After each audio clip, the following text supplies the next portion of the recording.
Rooftop solar, residential solar is and has been a growing part of our system, but it is dwarfed by the larger utility scale wind and solar systems.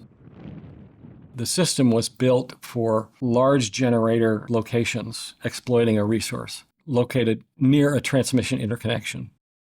Due to its abundant solar resource and the presence of robust transmission interconnections, Klamath County has become a hotspot for utility-scale solar energy development.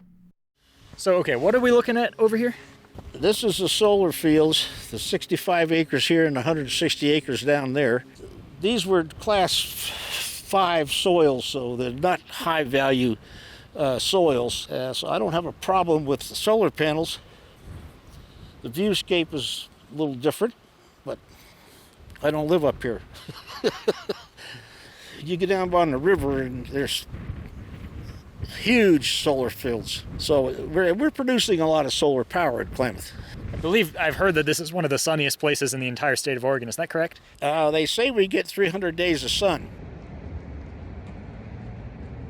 I think my personal feelings are somewhat irrelevant. This is the way that the state and the world really is headed.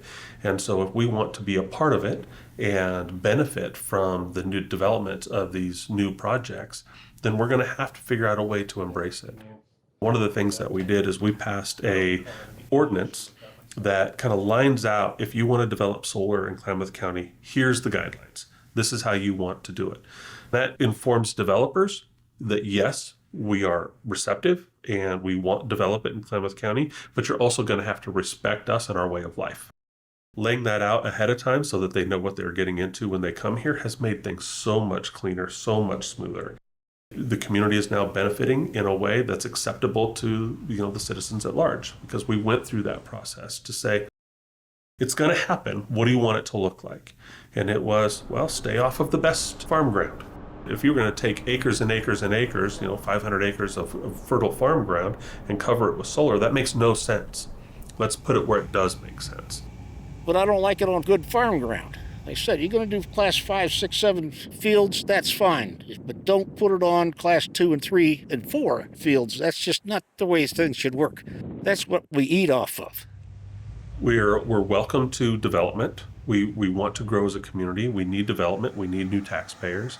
However, it belongs where it belongs. Once you start to really narrow down site-specific, that's when you find more of the opposition, because people like the idea in general. They just don't want to look at it. But that's not always going to work, right? People don't find it necessarily attractive is what we hear the most of. And then, of course, the argument on the other side is, well, it's all in the eye of the beholder. Some people really think it's beautiful. I don't necessarily get that, but it just belongs where it belongs. And we have, Klamath County, 6,100 square miles. We have plenty of room to put projects that we don't necessarily want to stare at.